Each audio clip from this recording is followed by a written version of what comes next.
Fíjense que esos dirigentes y esos partidos políticos que hacen vida en el sistema tienen esas características que para nosotros nos parece rarísimo, como por ejemplo la primera. Todos los partidos, en su totalidad, todos, creen en la democracia. Todos. Y creen, en su gran mayoría, que estamos en una democracia, o aunque sea estamos en una democracia, bueno, residual, restante, que le falta un poquito así como no está completa, pues. Pero todos creen en democracia. Pero ninguno de esos partidos políticos aplica elecciones internas dentro del propio partido. Por ejemplo, ¿cómo armamos un discurso político en pro de la democracia y no somos democráticos con nosotros mismos? Y en segundo lugar, todos los partidos políticos en Venezuela son partidos de masas. ¿Qué significa partidos de masas? Bueno, partidos que su principal interés es aglutinar a la mayor cantidad de personas para que se inscriban y para que hagan actividad política. ¿Y qué llaman ellos actividad política? Bueno, yo les puedo decir desde lo que yo veo en la juventud. La actividad política se limita a repartir franelas, repartir panfletos y convencer al otro de que se meta en la actividad política. ¿Dónde está la actividad política, la formación política que en algún momento hubo en Venezuela?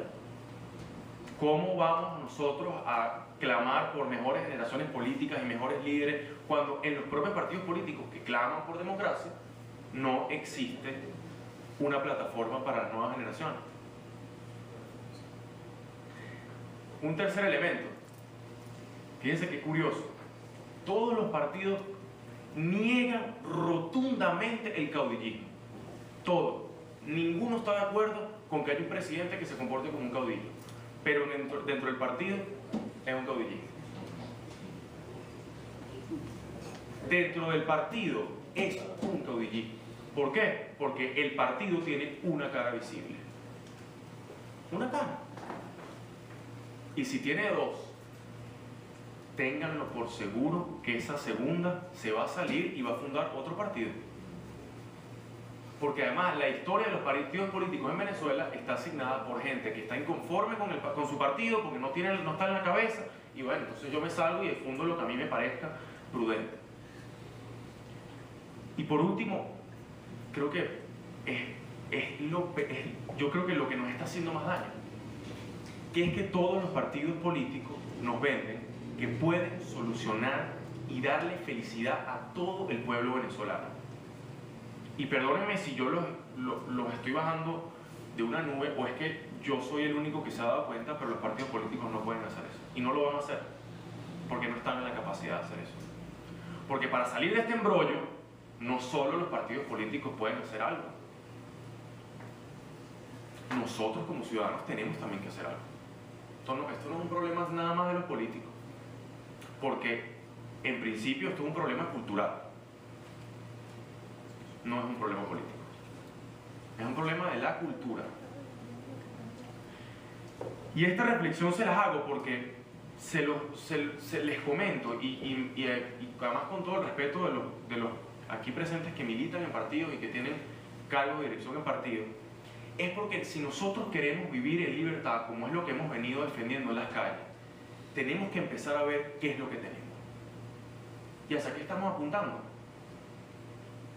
Queremos un país en libertad, queremos un país en democracia, pero con nosotros mismos no lo estamos logrando. Y eso es una cosa de reflexión, y eso es una posición, una postura que yo he mantenido dentro del movimiento estudiantil por mucho tiempo. La dedocracia, que el partido político imponga la línea del movimiento estudiantil, no estoy de acuerdo, y no podemos estar de acuerdo con eso. Eso yo creo que es importantísimo que lo tengamos en cuenta.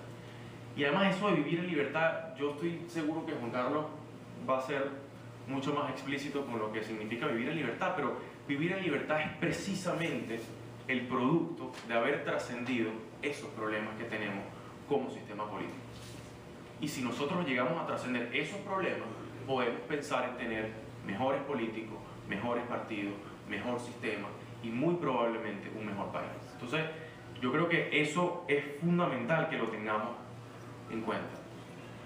Fíjense que en los últimos meses nos enfrentamos a una pregunta, pero casi que existencial. Era la pregunta que determinaba la política venezolana. ¿Estamos en dictadura o estamos en democracia? Y a partir de eso, la gente actuaba, ¿no? Unos estaban por un lado defendiendo una cosa y otros estaban por otro lado defendiendo otra. Y eso al sol de hoy sigue siendo la gran división que existe. Porque les voy a ser muy claro, todo este embrollo y toda esta división y todo este problema y toda esta mezcolanza de gente es precisamente porque unos creen todavía en una democracia y otros creemos que existe una dictadura. Y para responder una pregunta como esa, uno se tiene que remitir a, básicamente, cuáles son los presupuestos de una democracia. ¿Cuáles son unos facilitos? Pues? Porque Ciro dijo muy bien explicado que aquí estamos en una dictadura. Ahora, pero estar en una dictadura significa básicamente que aquí no se cumple ninguno de los componentes de una democracia. Entonces, si usted suma, por ejemplo, vamos a hacer así una matemática simple, si usted suma la falta de separación de poderes, el hecho de que no puedan votar libremente, el hecho de que no exista un Estado de Derecho que respete los derechos fundamentales de cada venezolano, si usted hace esa suma y a usted eso le da democracia, vamos a tener que repetir el cursito de matemáticas, porque es muy difícil. Y nos guste o no nos guste, defender al día de hoy una cosa como que exista democracia en Venezuela, simple y llanamente nos remite a intereses. A intereses de volver a caer en agendas electorales, a intereses de volver a caer en agendas caudillistas. Porque inclusive los que salieron a la calle, y lo tengo que decir con toda la responsabilidad, inclusive los que salieron a la calle diciendo que ellos eran la desobediencia civil y que aquí esto es una dictadura y tal, pero no, nosotros queremos una constituyente. Ellos también estaban velando por intereses. Con toda la responsabilidad. ¿Por qué? Porque la constituyente también pasa por un proceso electoral. Y si ellos pasan por un proceso electoral y entonces ellos también son actores políticos, ellos pueden participar. Entonces, bueno, yo lo que les quería dejar, y me gustaría escuchar sus opiniones, trascender estos problemas es lo que nos puede llevar definitivamente a ver Venezuela de otra forma. El político venezolano, el político de las nuevas generaciones tiene que haber superado estas mezquindades, estas cosas mínimas, estas cosas minúsculas. ¿Por qué?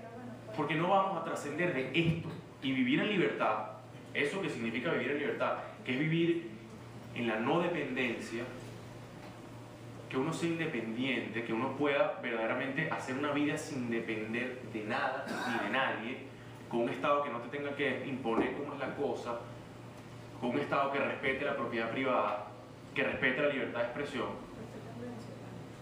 y respete a los venezolanos. Así es. Tienen que entender eso y tenemos que trascender eso. Y yo creo que la invitación hoy, más allá de hacer extensas arengas políticas por defender una democracia o defender una dictadura, es vamos a remitirnos a lo que nos unió en un principio, a lo que nos trajo, a lo que en algún momento dio el impulso para que nosotros nos convirtiéramos en una democracia.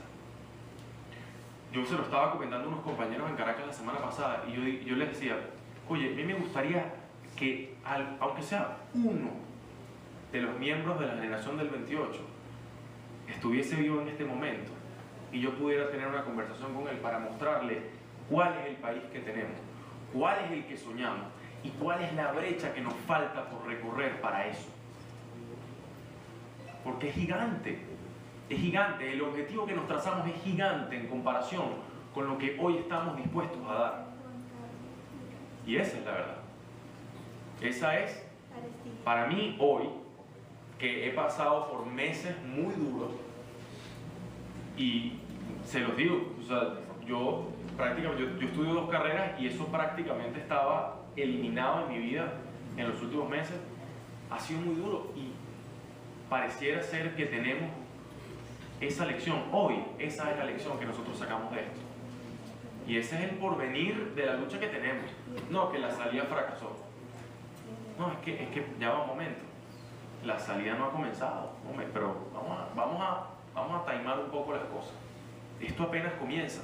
Pero nosotros tenemos que, no solo como generación, sino también para garantizar que en el futuro vivamos en un país libre, trascender estas cosas.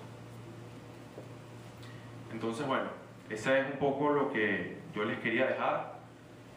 De verdad que, repito, estoy eternamente agradecido y me siento muy emocionado de estar hoy en Coro. Mañana voy a estar en Táchira y para mí es, bueno, una experiencia, mi experiencia de vida, básicamente. Y eso yo creo que es lo que nos motiva todos los días. Muchísimas gracias a todos.